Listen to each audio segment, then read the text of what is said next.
Well, if you didn't come to party, so let's take a collective breath together. Give the band some love.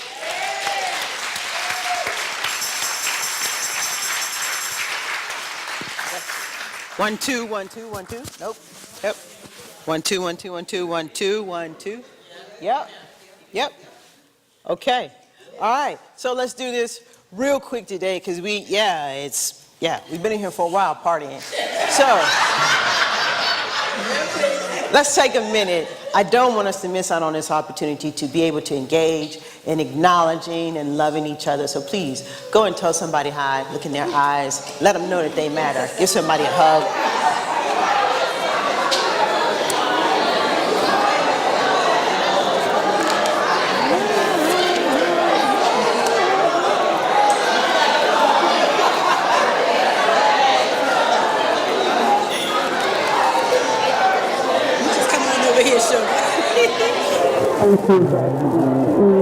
How you doing? I'm great.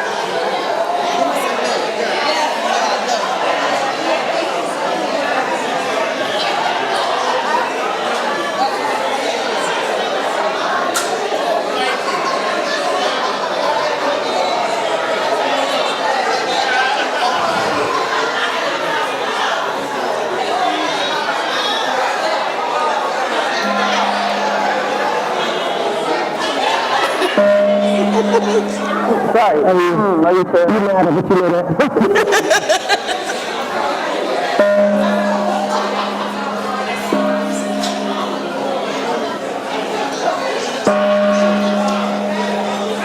Need her hug? Me too.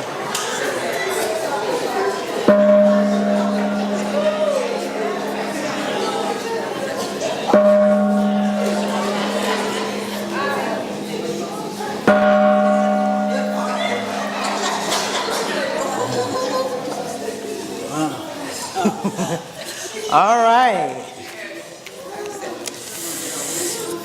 So this month, the month of February, our theme is change everything. Everything.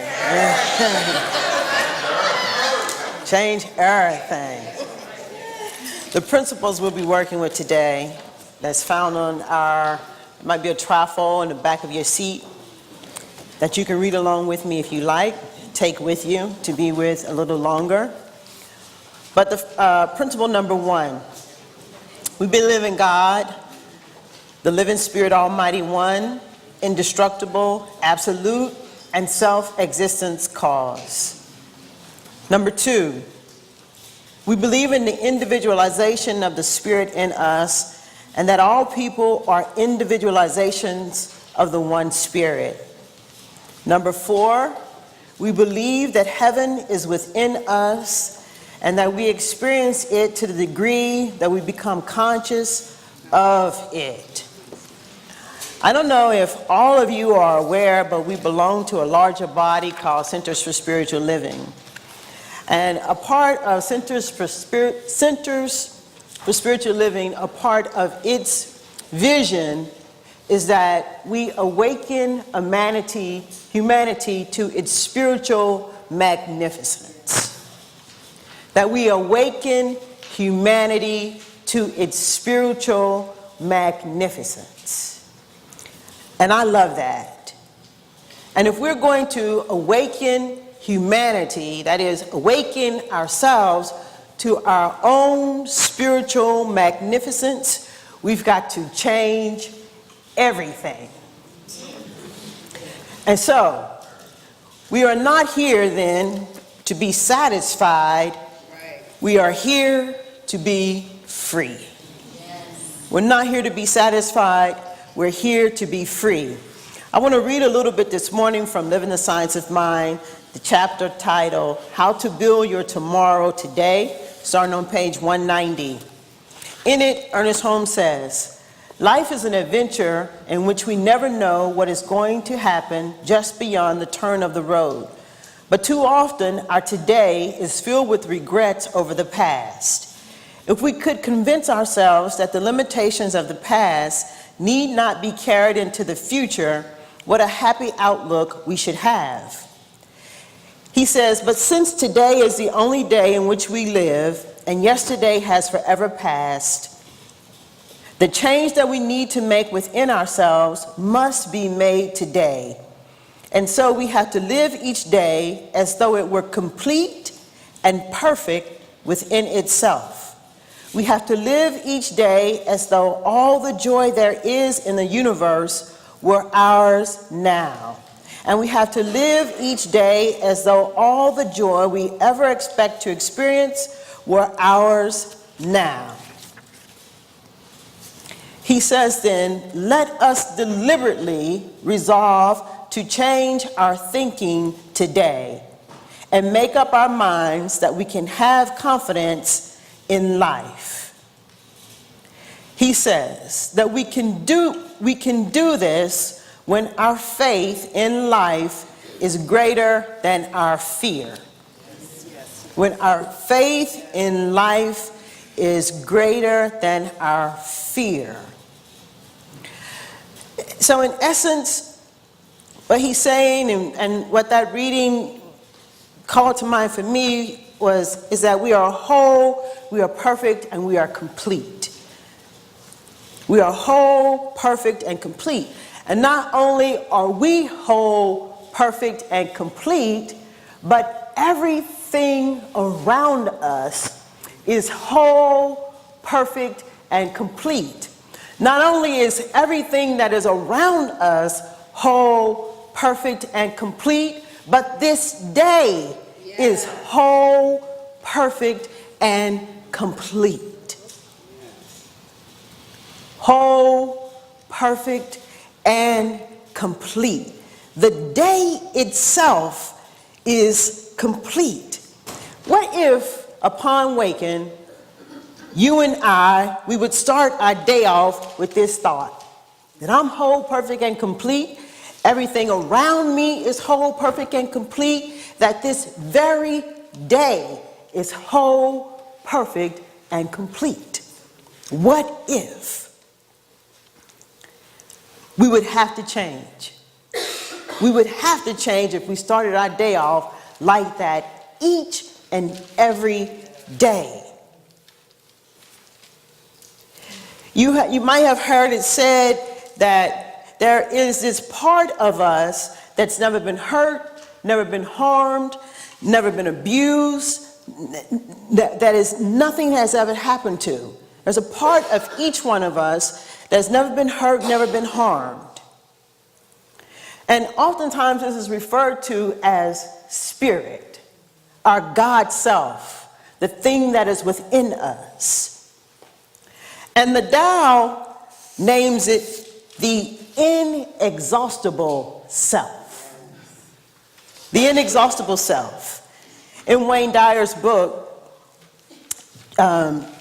Change Your Thoughts, Change Your Life, he says, to be an infinite observer. When acknowledged as a sign of change, worry is transitory. It's simply part of the world of the changing. If you view your life from the vantage point of an infinite observer, concerns, anxieties, and struggles blend into the eternal mix. From the ageless perspective, picture how important the things you feel depressed about now will be in 100, 1,000, 1,000,000, or an uncountable number of years. Remember that you, like the infinite Tao, from which you originated, are part of an eternal reality. Rearrange your thoughts to practice thinking in alignment with the Tao. With the assistance of the eternal Tao, all the sharp edges of life smooth out. The knots loosen and the dust settles. They call it the inexhaustible self. The infinite self and the inexhaustible self. You can just take that alone and be with it day and night, and it'll change your life. Your inexhaustible self. This is who we are. This is who you are. This is who I am. Perfect, whole, complete. Last week we said that if you can't change your mind, you can't change nothing. And A Course in Miracles says, an untrained mind can accomplish nothing.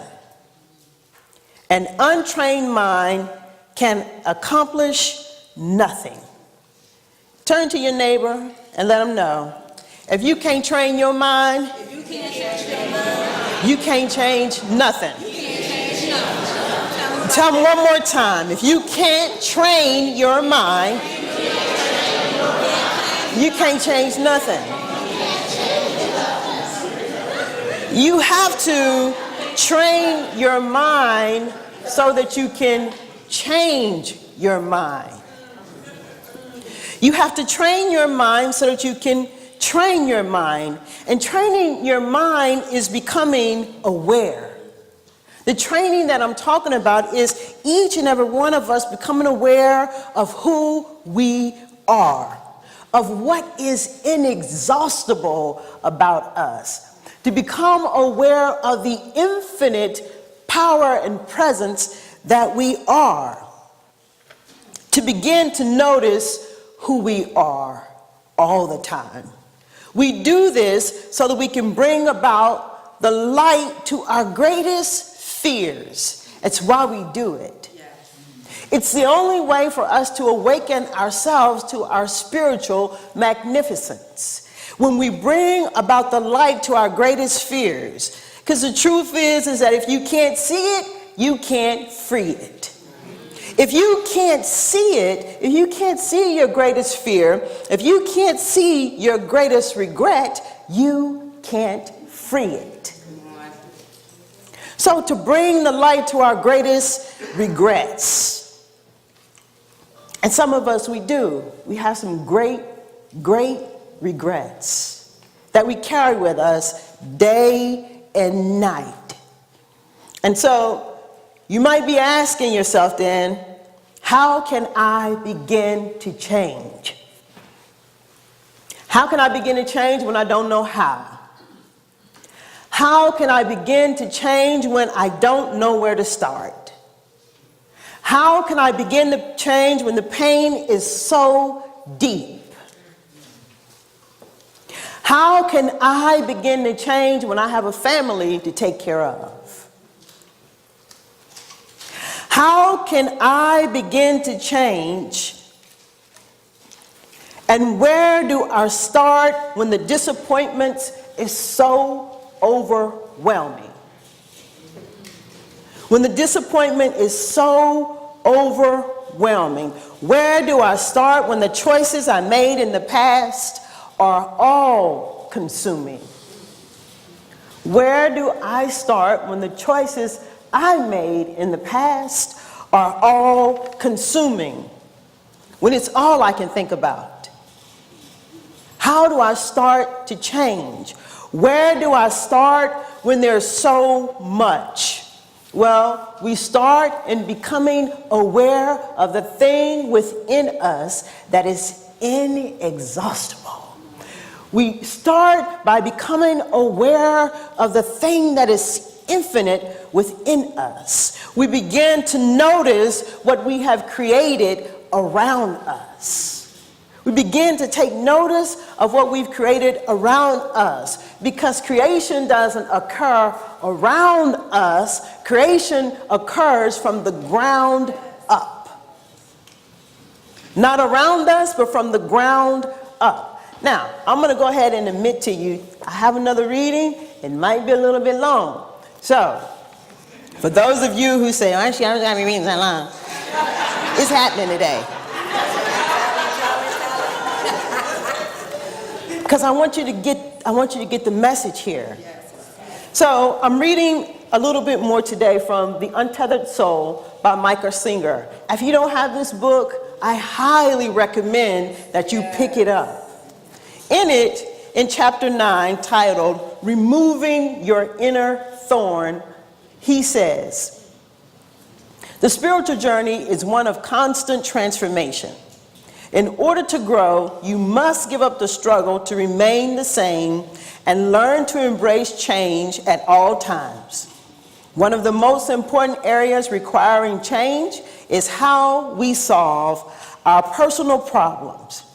We normally attempt to solve our inner disturbances by protecting ourselves. Real transformation begins when we embrace our problems as agents for growth. In order to understand how this process works, let's examine the following situation. Imagine that you have a thorn in your arm that directly touches a nerve. And when the thorn is touched, it's very painful. Because it hurts so much, the thorn is a serious problem. It's difficult to sleep because you roll over on it. It's hard to get close to people because they might touch it.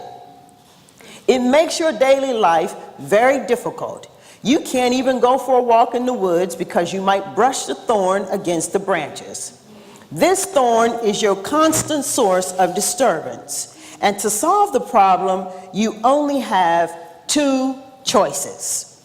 The first choice is to look at your situation and decide that since it's so disturbing when things touch the thorn, you need to make sure nothing touches it. The second choice is to decide that since it's so disturbing when things touch the thorn, you need to take it out.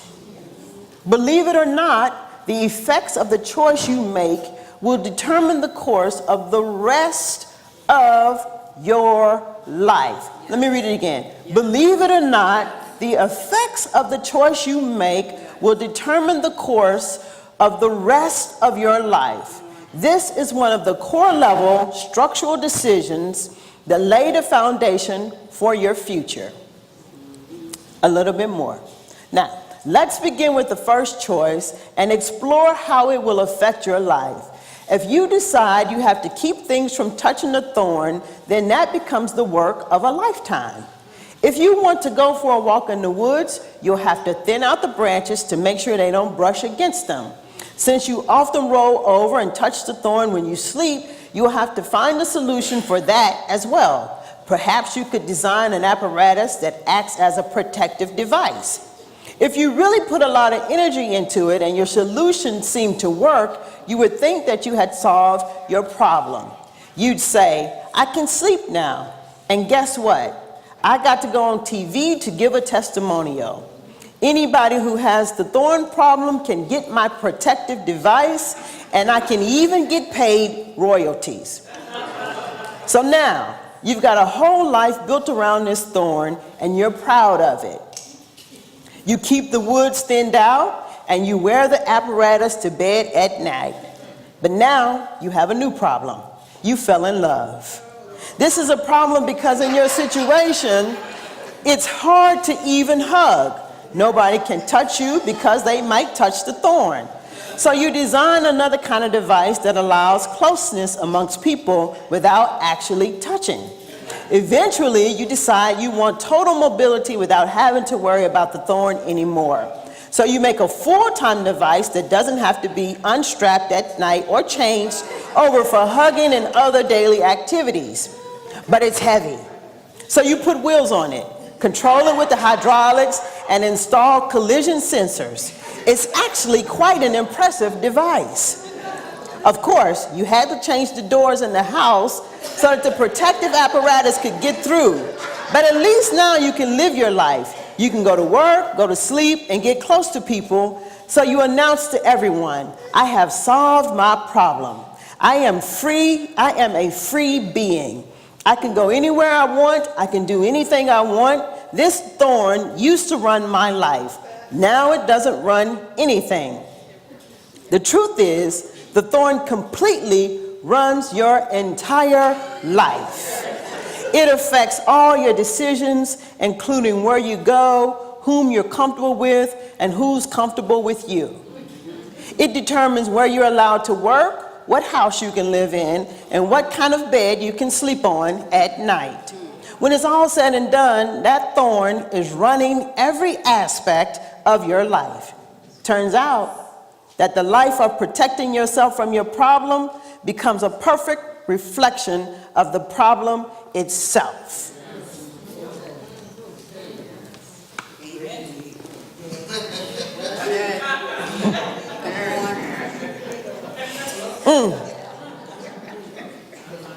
We're not here to be safe. That's right. We're here to be free. And in order to be free, you've got to change everything. If the things that you've created around you to protect you, if the things that you've created around you